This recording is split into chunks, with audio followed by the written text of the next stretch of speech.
श्री बृहद भागवतामृतम द्वितीय खंड पंचम अध्याय हम लोग सुन रहे थे। नारद जी भक्ति की दुर्लभता के बारे में बता रहे हैं। उसमें हम लोगों ने सुना करोड़ों करोड़ों वैदिक भक्तों में से कोई एक रागानुग भक्त होगा। जन्म कोटि सुकृतै न लभ्यते, कोटि कोटि जन्म की वैदिक भक्ति करने से भी रागानुगा में प्रवेश हो जाएगा, ऐसा आवश्यक नहीं है। और करोड़ों करोड़ों वैदिक भक्त में से भी कोई एक रागानुभक्त हो सकता है, नहीं भी हो सकता है। इतना दुर्लभ है ये। तो दुर्लभ है पद, तो साधन भी वैसा ही दुर्लभ होना चाहिए। इस जगत में भी हम देखते हैं, कल एक उदाहरण भी समझाया था पढ़ाई के विषय में। 14 लोगों के ब्रह्मांड के विषय में भी देख लो। जैसे जैसे पद दुर्लभ है वैसे वैसे साधन भी दुर्लभ है। स्वर्ग को प्राप्त करना बड़ा कठिन काम है। यहाँ पर जो लोग जैसे इंजीनियर, डॉक्टर, डीएम, पीएम ये सब बन गए, ये लोग परिश्रम करते हैं। कितने दिन परिश्रम करते हैं? 15-20 साल पढ़ाई करते हैं डेडिकेटेड होकर के, तो पद प्राप्त हो जाता है, डीएम, पीएम ये सब। लेकिन स्वर्ग का प्राप्त करना है पद, तो इतना आसान नहीं है। फिर उसके लिए हम लोग सुनते हैं शौनक आदि ऋषि यज्ञ कर रहे थे।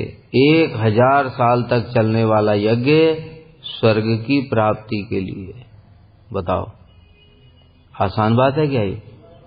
तो इसलिए क्योंकि स्वर्ग का पद भी श्रेष्ठ है, वहां पर तुम बूढ़े नहीं होगे, वहां उम्र बहुत है, वहां भोग पूरे चकाचक हैं। और यहां पर ये सड़े हुए शरीर में डीएम भी बन गए तो कितना साल भोगोगे? 40 साल, 50 साल, उसके बाद तुम मरोगे। और वहां एक बार पहुंच गए तो बड़ा सुंदर सुंदर अप्सराएं हैं, नंदन कानन वन है, अमृत पान करोगे। तो जब पद श्रेष्ठ है तो साधन भी श्रेष्ठ है। उसके ऊपर और प्रजापति लोग होते हैं, वो पद भी उनसे भी श्रेष्ठ है देवताओं से, तो उनका भी साधन इससे भी ज्यादा श्रेष्ठ है। भू भुआ स्वर्ग ये नष्ट हो जाते हैं जब ब्रह्मा जी की रात होती है तो, लेकिन वो नष्ट नहीं होता है। तो कितना बड़ा वीआईपी पद है वो। और ऊपर जाओगे चतुर्सेन के स्थान पर, वहां तो सब समय ये प्रजापति भी परेशान रहते हैं, लेकिन वो चतुर्सेन सब समय ध्यान मग्न आनंद में रहते, डूबे रहते हैं ब्रह्मानंद में। इसलिए वहां नैष्ठिक ब्रह्मचारी बनना पड़ेगा। ये प्रजापति गृहस्थ लोग भी बन सकते हैं और निष्काम कर्म करेंगे भगवान को अर्पण करते हुए तो प्रजापति पद प्राप्त कर लेंगे। लेकिन वो नैष्ठिक ब्रह्मचारी, अब नैष्ठिक ब्रह्मचारी होना कितना कठिन काम है। समस्त इंद्रियों को कंट्रोल करके पूरा ध्यान लगाते हुए तब तपोलोक प्राप्त होगा। और ब्रह्मा जी के लोगों के लिए तो 100 जन्म तक वर्णाश्रम धर्म पालन करोगे तब ब्रह्मा पद प्राप्त होगा। और 100 जन्म तक वर्णाश्रम धर्म पूरा नियम पूर्वक, एक भी त्रुटि नहीं होनी चाहिए। अब कहीं तो कुछ गलती हो ही जाती है, पुत्र का धर्म पालन नहीं कर पाए, पिता का धर्म पालन नहीं कर पाए, भाई का धर्म पालन नहीं कर पाए, माता 100 जन्म तक भगवान सब कुछ बनाएंगे तुमको। माता पिता पुत्र भाई बहन, कभी स्त्री कभी पुत्र कभी पति, कभी कुछ सब बनाएंगे। और पूरे 100 जितना जीवन है उसमें एक भी गलती नहीं होनी चाहिए। कितना भारी मुश्किल काम है ये। इसलिए ये और भी मुश्किल है ब्रह्मा जी का पद। उसके ऊपर में और जाओगे तो मुक्ति प्राप्त करना उससे भी कठिन है। कितने कितने ब्रह्मांड है अनंत, उसमें से कोई एक आध मुक्त होते हैं लोग। इतना मुश्किल काम है। और ऊपर वैकुंठ की प्राप्ति उससे भी कठिन काम है। और ऐसे करते करते अयोध्या, द्वारका और गोलोक की कठिन है। पद श्रेष्ठ है तो साधन भी कठिन है। दृश्यन्ते अथापि बहवस्ते अर्थ काम परायणः स्वर्ग साधक धर्मेषु रतास्तु कतिचित् किल। तथापि देखा जाता है कि उन सदाचार में रत मनुष्यों में भी बहुत से केवल अर्थ और काम में अनुरक्त होते हैं। कल बताया था, नारद जी कह रहे हैं कि देखो, जगत में जीव तो बहुत है, अनंत हैं, लेकिन कुछ मनुष्य होते हैं, उसमें से कुछ ही अपने साध्य के विषय में जानते हैं, सदाचार और आचारवान होते हैं, बाकी सब तो पशुओं जैसा जीवन ही जी रहे हैं। उन सदाचार में रत मनुष्यों में भी बहुत से केवल अर्थ और काम में अनुरक्त होते, बस पैसा कमाओ भोग करो, पैसा कमाओ भोग करो, और अपने आप को वो भी कम श्रेष्ठ नहीं मानते। हम अपनी मेहनत से कमाते हैं, किसी का एक पैसा नहीं लेते, किसी का बुरा नहीं सोचते। हमने अपनी मेहनत से कमाया है तो हम गाड़ी खरीदेंगे, बंगला खरीदेंगे, स्त्री संग करेंगे, खूब मौज करेंगे, खाएंगे पिएंगे, ऐश करेंगे। इसमें हम कोई किसी का कुछ बिगाड़ थोड़ी रहे, अपने आप को बहुत श्रेष्ठ मानते हैं। उनमें से कोई कोई ही धर्म के लिए साधन करते हैं, धर्म का साधन भी काम के लिए कर रहे हैं, मतलब नियम इत्यादि जो पालन कर रहे हैं वो सिर्फ भोग इच्छा पूरी करने के लिए। उसमें से कुछ लोग होते हैं जो काम के लिए नहीं धर्म करते, धर्म के पालन के लिए ही धर्म करते हैं,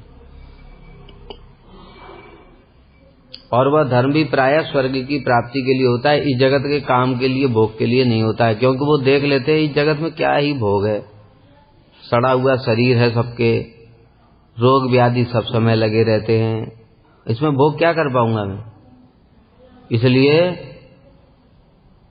धर्म पालन करूंगा बढ़िया से। यहां पर संयम कर रहे हैं, यहां पर जो शास्त्र बताया केवल संयम करते हुए अपनी पत्नी के संग में संकर केवल संतान प्राप्ति के लिए, बड़ा संयम दिख रहा है, लेकिन वो संयम किसके लिए, वहां अप्सरा मिलेगी, अनलिमिटेड भोग है। ये संयम है इनका, ये धर्म है, ये धर्म है बताओ।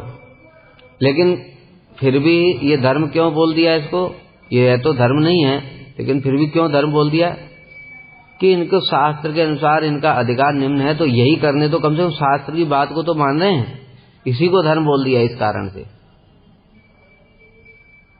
नहीं तो बाकी तो वो शास्त्र की बात को भी नहीं मान रहे, पशु जैसा जीवन जी रहे हैं, तो उनका धर्म ही क्या है। इसलिए धर्मेण ही ना पशु भी समाना, यहाँ धर्म के बिना जो धर्म का पालन नहीं करते वो पशुओं के समान है। यहाँ फिर धर्म की परिभाषा भी अलग अलग है। चलो जो वर्णाश्रम धर्म का एटलीस्ट पालन कर रहे हैं वो पशु नहीं है उनकी तुलना में, जो कि वर्णाश्रम धर्म भी पालन नहीं करते वो पशु हैं। फिर जब उनकी भी तुलना की जाएगी कि वर्णाश्रम धर्म तो पालन कर रहे हो लेकिन भगवान का भजन ही नहीं करते, तो तुम्हारा वर्णाश्रम धर्म पालन करने से प्रयोजन क्या रहा, वो तो पशु की तरह ही रहा फिर। तो इसलिए फिर जो भक्त हैं वो धर्म के पालन करने वाले लोग हैं, नीचे वाला कोई भी नहीं आएगा उसमें। तो ऐसे करके तुलनात्मक स्टडी है ये। और कुछ लोग यश की कामना से ही धर्म का आचरण करते हैं, जैसे हरिश्चंद्र हैं, उन्होंने विश्वामित्र को सब कुछ दान दे दिया, अपने वजन से पीछे नहीं हटूंगा, ऐसा धर्म का पालन कर रहे हैं। किसके लिए, यह सारी दुनिया में हमारी ख्याति हो जाएगी, इसके लिए ही धर्म का पालन कर रहे हैं। स्वर्ग की प्राप्ति के उद्देश्य से नहीं, कुछ कुछ स्वर्ग की प्राप्ति के उद्देश्य से करते हैं, और बहुत कम लोग ही स्वर्ग को प्राप्त कराने वाले धर्म में रत होते हैं। इतना आसान बात नहीं है। तेषाम कतिपय स्युर्वा रता निष्काम कर्मसु तथापि अरागिणस्तेषाम केचिदेव मुमुक्षुवः। उन धर्मरत मनुष्यों से कुछ लोग ही निष्काम कर्म का अनुष्ठान करते हैं। बताया अब यहाँ पर और श्रेष्ठ लोग आ गए, निष्काम कर्म जो बताया प्रजापति पद को प्राप्त करेंगे। ये सकाम वाले स्वर्ग तक ही पहुंचेंगे, बस इसके ऊपर नहीं जा सकते। सकाम वाले, निष्काम वाले प्रजापति पद तक पहुंच जाएंगे। उसमें भी फिर कैटेगरीज हैं, उनमें भी कोई कोई ही अरागी अर्थात बाह्य रूप में वैराग्य परायण होते हैं, और उन अरागियों में से कुछ ही अंतर वैराग्य से मुक्तिकामी होते हैं। क्या बताया? अरागी बाह्य रूप में वैराग्य परायण नैष्ठिक, बाह्य रूप में नैष्ठिक ब्रह्मचारी हैं हम। भक्ति से नैष्ठिक ब्रह्मचारी का कोई संबंध नहीं है। नैष्ठिक ब्रह्मचारी हैं, इंद्रियों का कंट्रोल करोगे। इसलिए भक्ति गौरव वैखानस गोस्वामी महाराज जी की लीला में ये बात आती है। एक समय भक्ति गौरव वैखानस गोस्वामी महाराज थी, भक्ति विचार यार गोस्वामी महाराज, दोनों में से थे कोई। तो एक ब्रह्मचारी से उनको प्यास लगी थी, उन्होंने एक ब्रह्मचारी को बुलाया।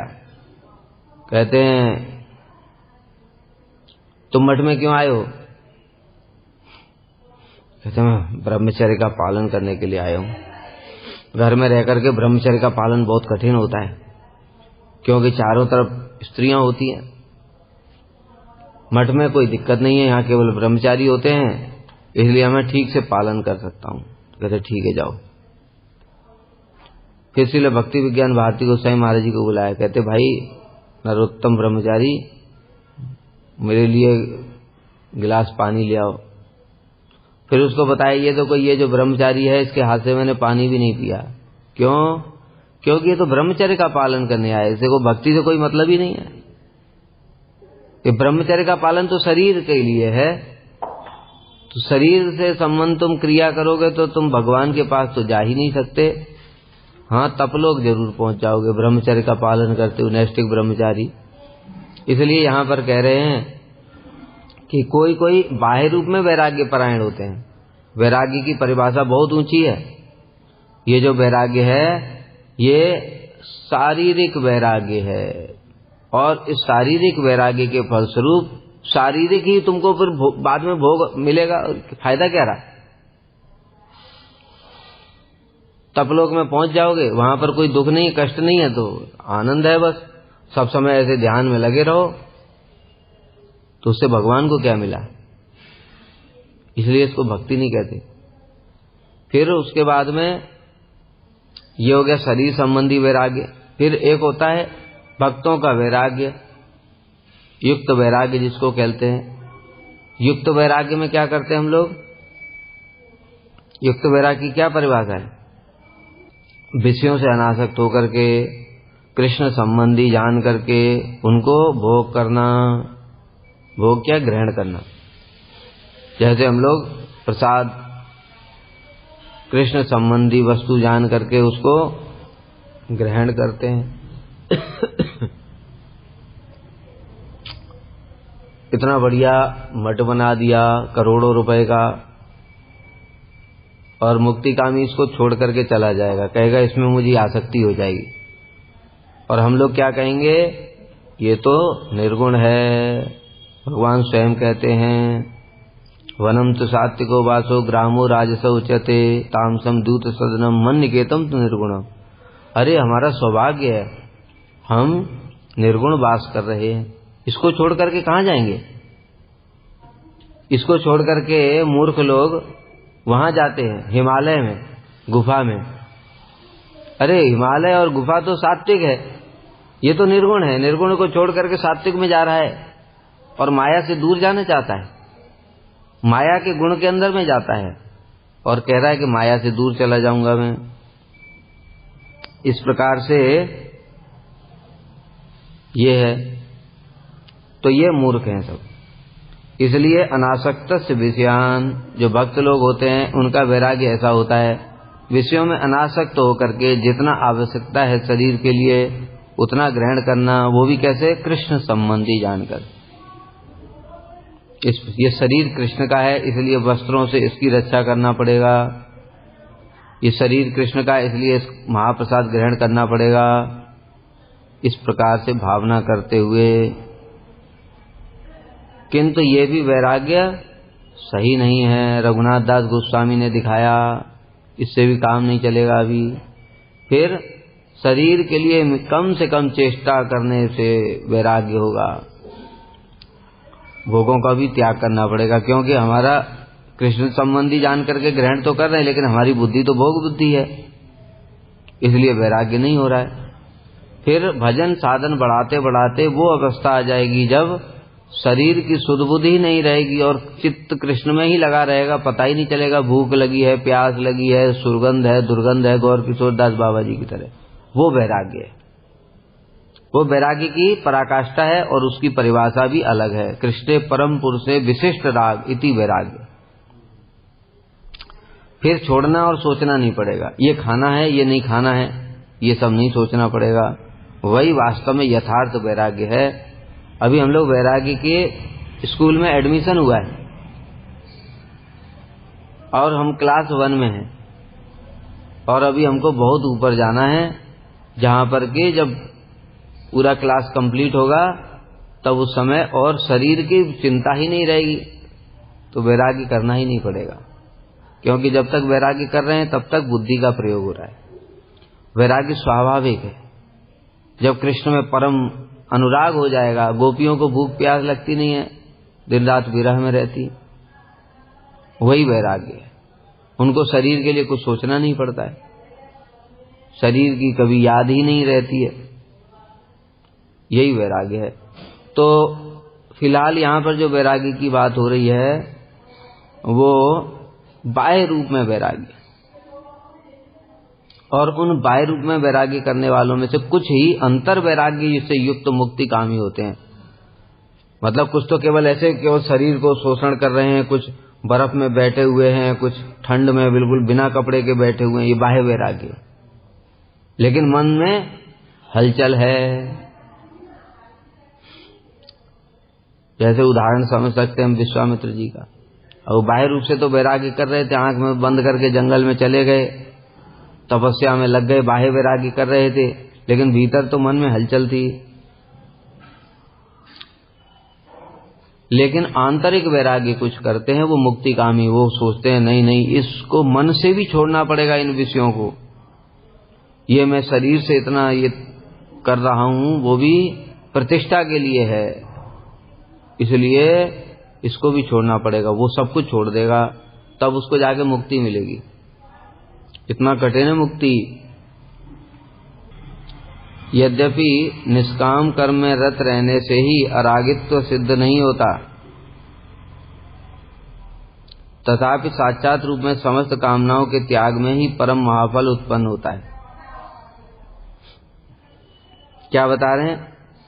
निष्काम कर्म केवल करने से ही वैराग्य नहीं होता है, क्योंकि अभी कर्म करने की इच्छा तो है मन में, तभी कर्म कर रहा है, लेकिन उसको पता चल गया है कि कर्म बंधन वाला है, इसलिए वो कर्म के फल को त्याग रहा है। फिर धीरे धीरे क्या करेगा वो? फिर कामनाओं का ही परित्याग कर देगा। जब कामनाओं का परित्याग कर लेगा, गेयस नित्य सन्यासी यो न द्वेष्टि न कांक्षति, जो न किसी से द्वेष करता है न किसी से कोई कामना करता, वो नित्य सन्यासी, भगवान कह रहे हैं गीता में। अब ये सन्यासी मतलब कामनाओं का ही परित्याग कर देगा, उससे क्या होगा? महाफल उत्पन्न होगा, प्रजापति पद को प्राप्त कर लेगा। किसी किसी निष्काम कर्म में रत मनुष्य के अंतर में राग अर्थात आसक्ति उत्पन्न होने की संभावना हो सकती है। निष्काम कर्म मतलब जो कर्म फल को त्याग कर रहा है, इसलिए पृथक रूप से अरागी का भेद निर्देश किया गया है। मतलब अरागी जो जिनका बाह्य रूप से वैराग्य परायण होते हैं उनमें और पहले निष्काम कर्म वालों में अंतर बताया गया है कि जो निष्काम कर्म वाले हैं उनकी कर्म में भी आसक्ति है, लेकिन वो तब भी कर्म कर रहे हैं, भगवान को अर्पण कर देते बुद्धिपूर्वक। और अरागी वो पूरा वैराग्य परायण होते हैं, वो अंदर से ही समस्त कामनाओं का परित्याग करना चाहते हैं, मुक्तिकामी जो होते हैं। समझ में नहीं आ रहा होगा, कोई बात नहीं। तेसाम परमहंसाम ये मुक्ता स्यु केचिदेव ते, हमको इनकी जरूरत भी नहीं जानने की ज्यादा। केचिन महाशयास्तेषु भगवत भक्ति तत्परा, उन मुक्ति चाहने वालों में कोई कोई परमहंस होते हैं। अब ये क्या बताया? जो अंदर से कामनाओं का परित्याग करते हैं, मुक्ति प्राप्त करना चाहते हैं, सबको नहीं होगी मुक्ति। इनमें से किसी किसी को परमहंस होते हैं। परमहंस मतलब जो कि शरीर से ऊपर उठ चुके हैं, अब उनके अंदर स्थूल और सूक्ष्म दोनों शरीर से ऊपर उठ चुके हैं, ये परमहंस हो गए। और उन परमहंसों में कोई जीवन मुक्त होता है। कितना कठिन काम है। जो परमहंस शरीर से ऊपर उठ चुके हैं उनमें जीवन मुक्त अर्थात जो पूर्ण रूप से आत्म में प्रतिष्ठित हो चुके हैं, जीवन मुक्त होते हैं वो। उन जीवन मुक्तों में से कोई कोई सिद्ध होते हैं और उन सिद्धों में से भी कोई कोई भक्ति में अनुरक्त होते हैं। बताओ कैसे बता रहे सनातन गोस्वामी टीका में। जो मोक्षकामी लोग हैं उनमें से कोई कोई हंस अर्थात योगाभ्यास निष्ठ हैं, कोई कोई परमहंस अर्थात आत्म तत्व का अनुभव प्राप्त किए हैं, और उनमें भी कोई कोई मुक्त के रूप में परिगणित होते हैं। आत्म तत्व का अनुभव होने से भी मुक्त नहीं होगा, अभी भी प्रारब्ध कर्म का भोग करना पड़ेगा। ठीक है। इन मुक्त जनों में कोई कोई जीवन मुक्त अवस्था में वर्तमान रहते हुए प्रारब्ध कर्म भोगते हुए प्रतीत होते हैं। ये भी जीवन मुक्त भी प्रारब्ध कर्म, ये किनके लिए बताया? भक्तों के लिए नहीं बताया, जो मुक्ति की कामना कर रहे हैं। क्योंकि जो मुक्ति की कामना करने वाले हैं जब तक उनका भी शरीर रहेगा, वो भले ही जीवन मुक्त हो चुके हैं लेकिन तब भी उनको प्रारब्ध कर्म भोग करना पड़ेगा। मतलब शरीर छोड़ के नहीं जा सकते वो। जितना दिन भगवान ने उनकी उम्र लिखी है उतना दिन उनको यहाँ रहना पड़ेगा संसार में, ऐसा है।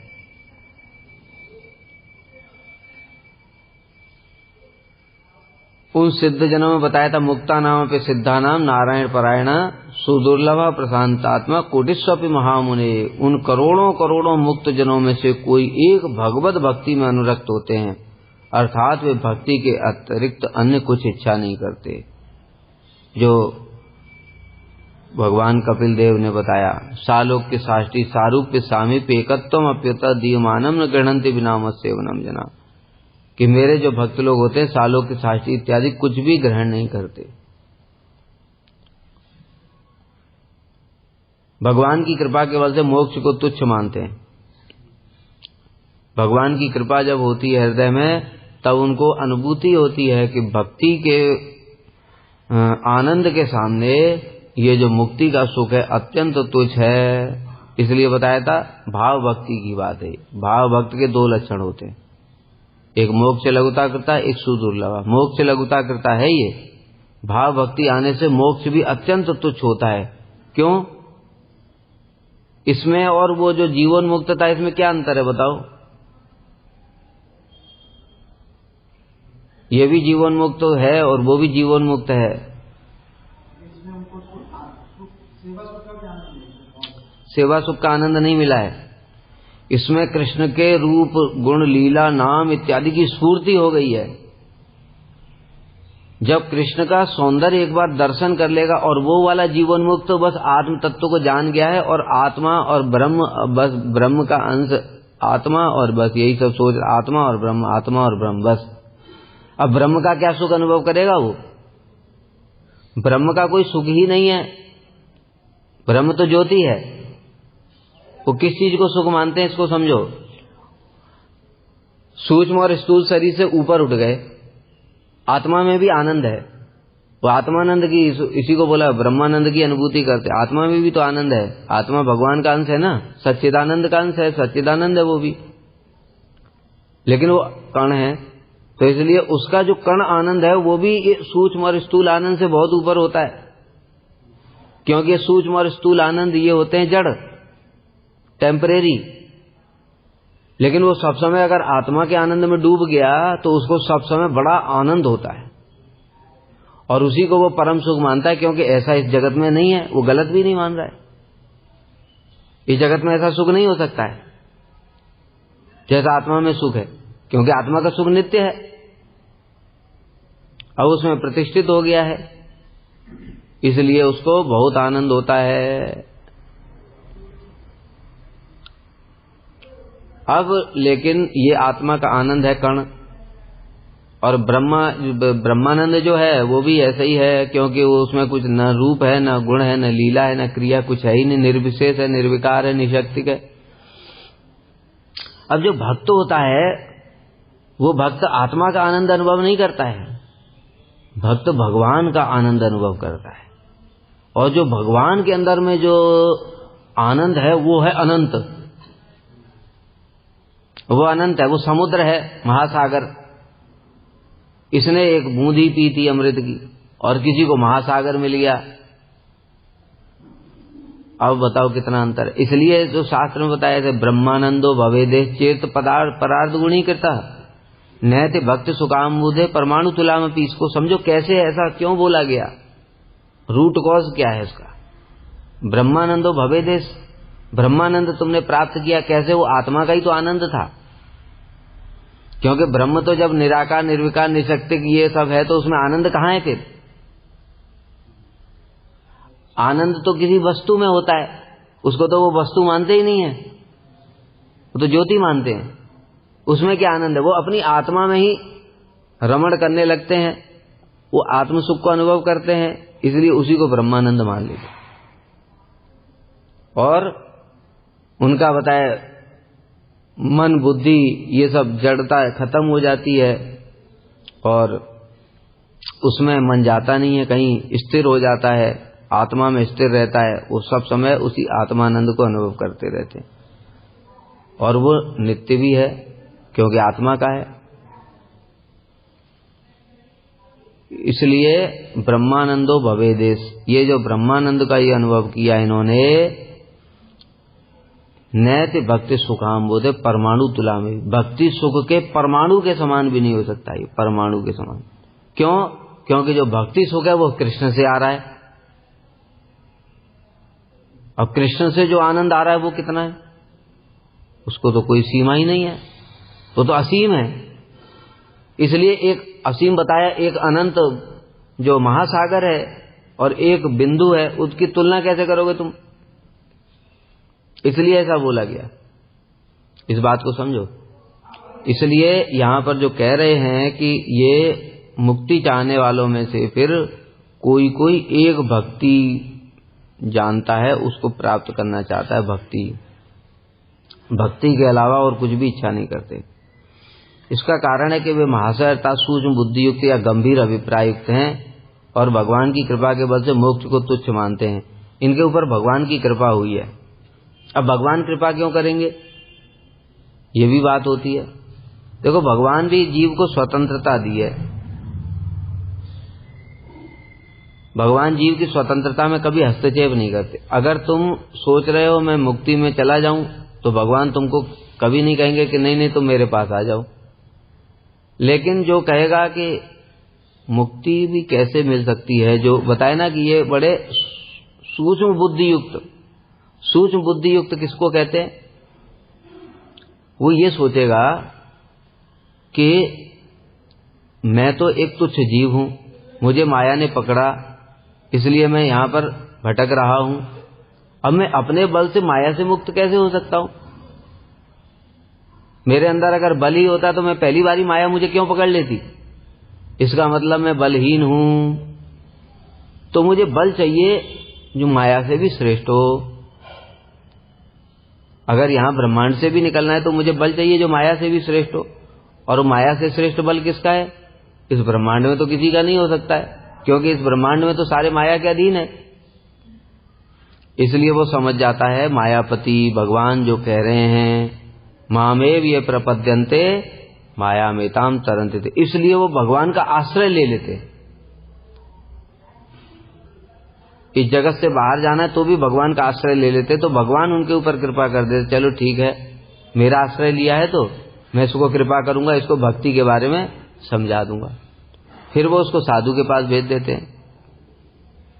साधु फिर उनको भक्ति की बात बता देते कि मुक्ति तो कुछ भी नहीं है भाई, तुम इस जगत से जाना चाहते हो, चलो वो तो अच्छी बात है, जाना चाहते हो, इस जगत में तो दुख है, लेकिन वो तो तुम ऑटोमेटिक ही चले जाओगे अगर भगवान के पास पहुंच गए तो। इसलिए तुम मुक्ति की सोचना बंद कर दो, भगवान की सेवा के बारे में सोचो, मुक्ति तो अपने आप ही हो जाएगी, भगवान के चरणों में पहुंच जाओगे। और वहां पर ऐसा सुख है क्योंकि भगवान रसो वे सह, वो सारा रस वहीं से निकलता है, आनंद की साक्षात सच्चिदानंद घन है, इसलिए वहां जाके तुमको अनंत आनंद प्राप्त होगा। इस प्रकार से ये बताया सूक्ष्म बुद्धि युक्त जो लोग हैं वो ये समझ पाते हैं कि भगवान के चरणों में रहकर ही मैं सुखी रह सकता हूं।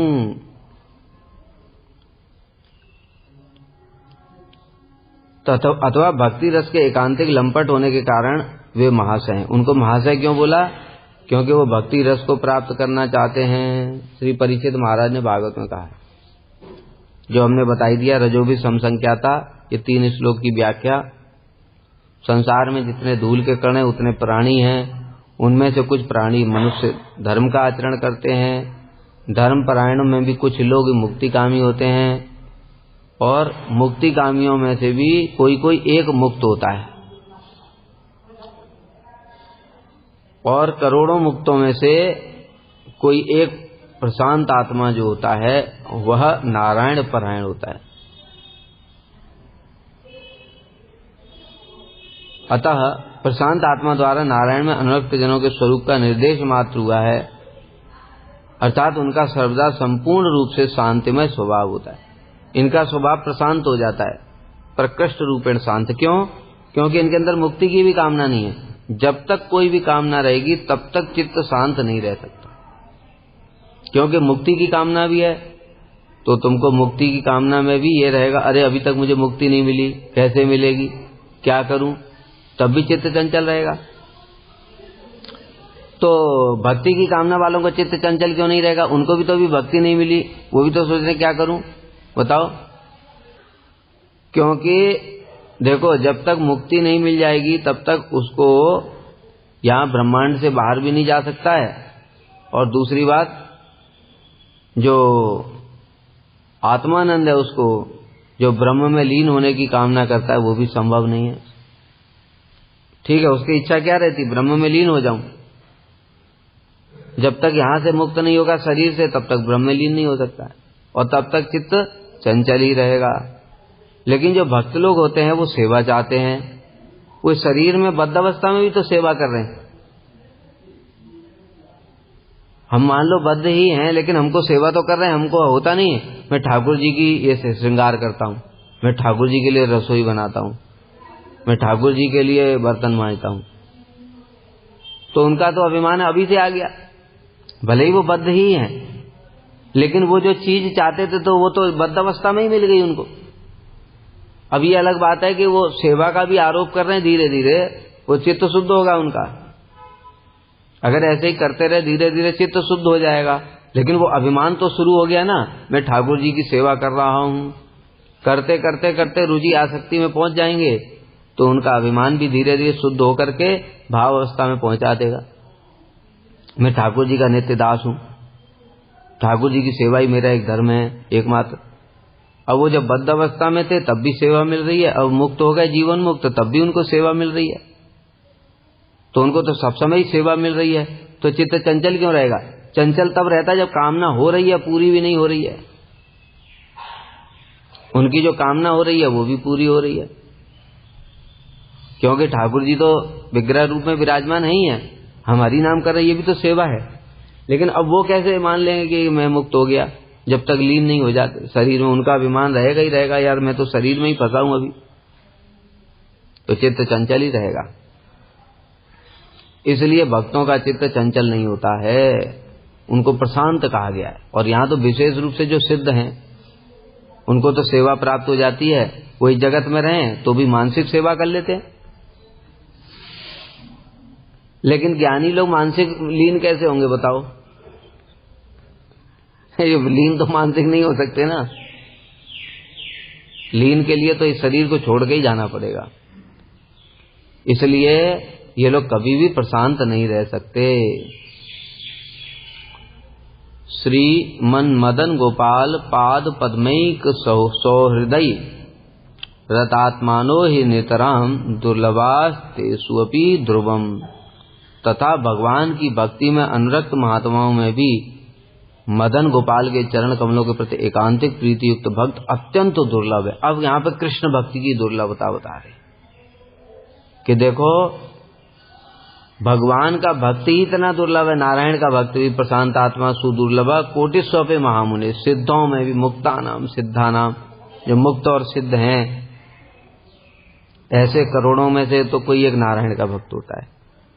लेकिन नारायण का भक्त होने पर भी मदन गोपाल का जो भक्त है वो और भी दुर्लभ है, क्योंकि लौकिक सद्बंधुवत भाव कहाँ से लाएगा। अब मान लो हम ही हैं, भजन कर रहे हैं, हमको सब कुछ पता है, अपना आरोप भी कर रहे हैं, हम मंजरी हैं, हम सखा हैं, हम ये हैं वो हैं, ठीक है, लेकिन ये बोलने से तुम्हारा लौकिक सद्बंधुवत भाव कहाँ से आ जाएगा। अच्छा तो तुम मंजरी हो तो जा करके कृष्ण को विग्रह को गले से लगाओ, उनको अपना जूठा खिला दो, भोग क्यों लगा रहे हो फिर घंटी बजा करके।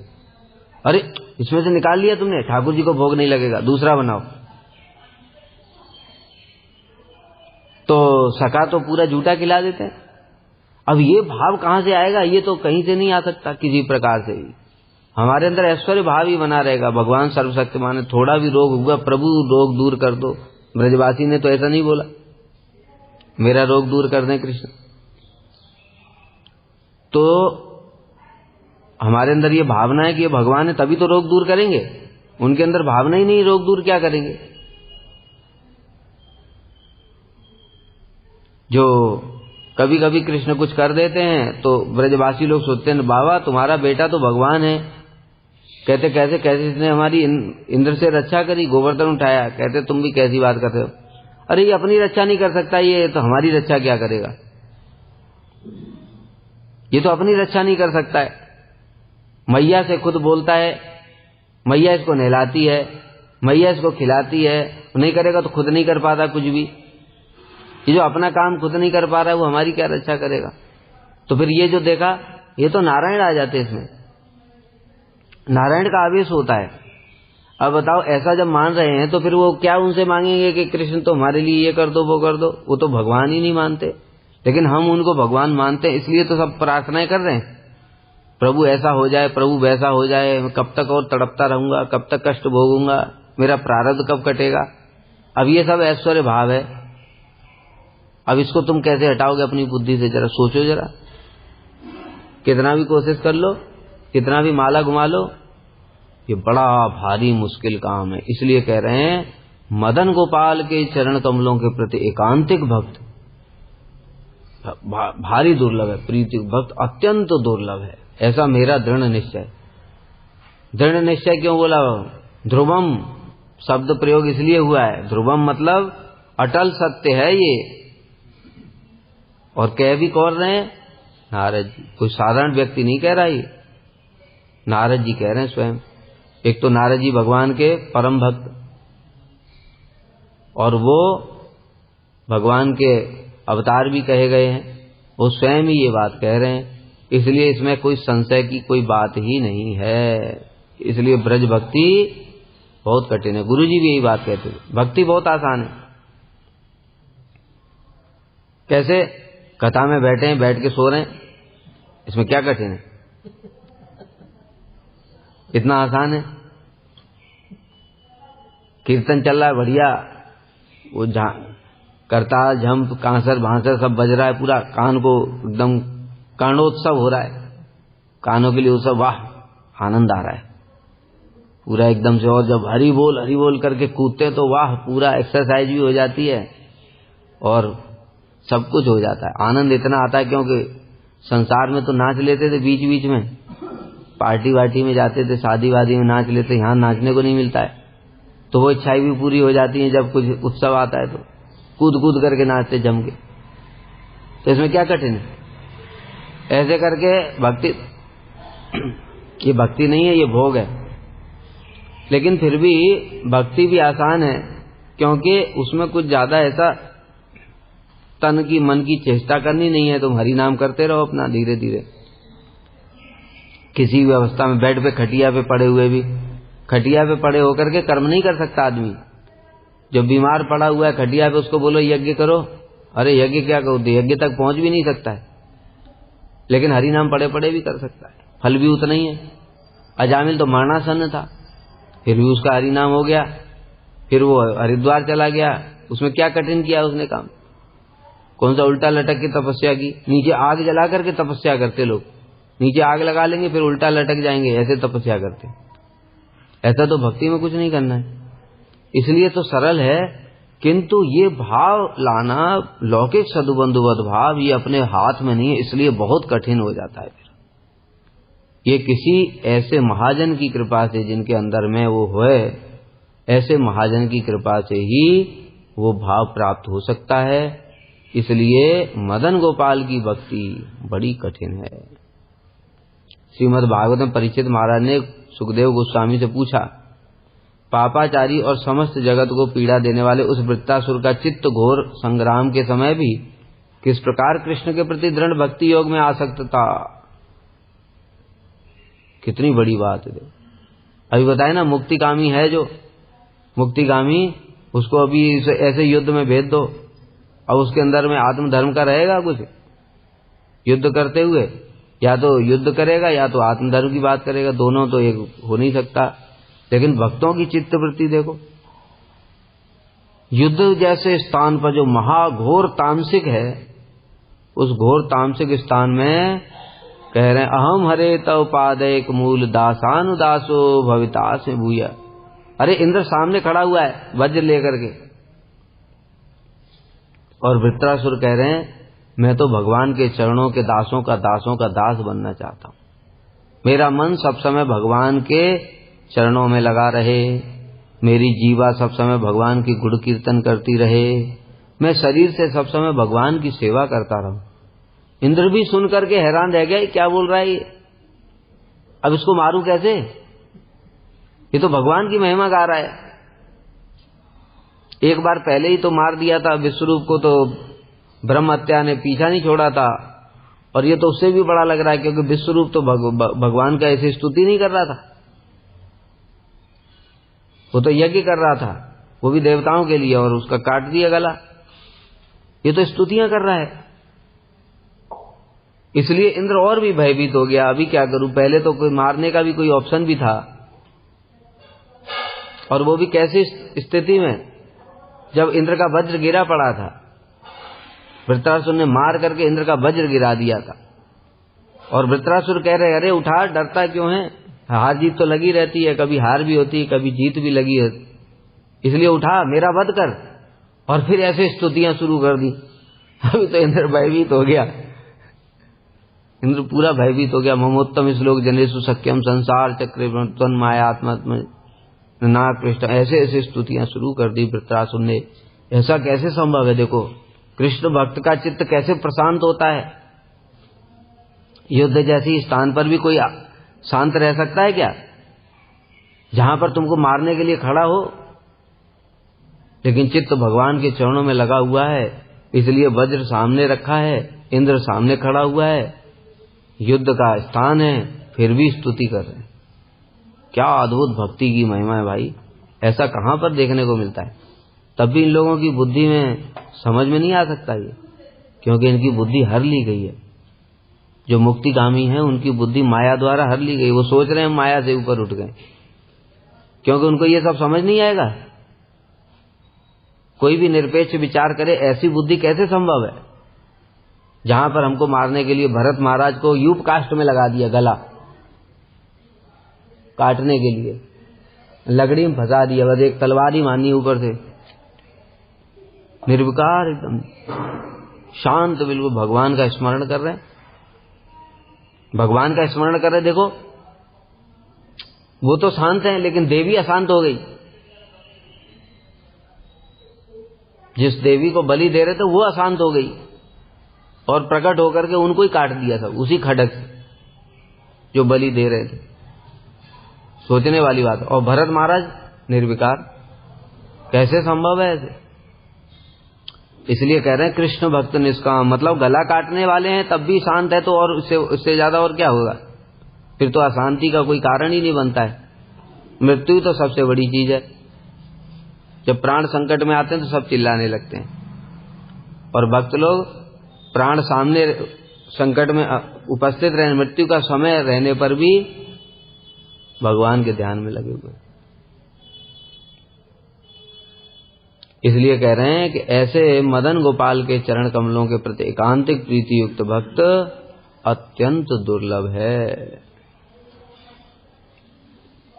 वांछा कल्पतरुभ्यश्च कृपा सिन्धुभ्यैव च पतितानां पावनेभ्यो वैष्णवेभ्यो नमो नमः।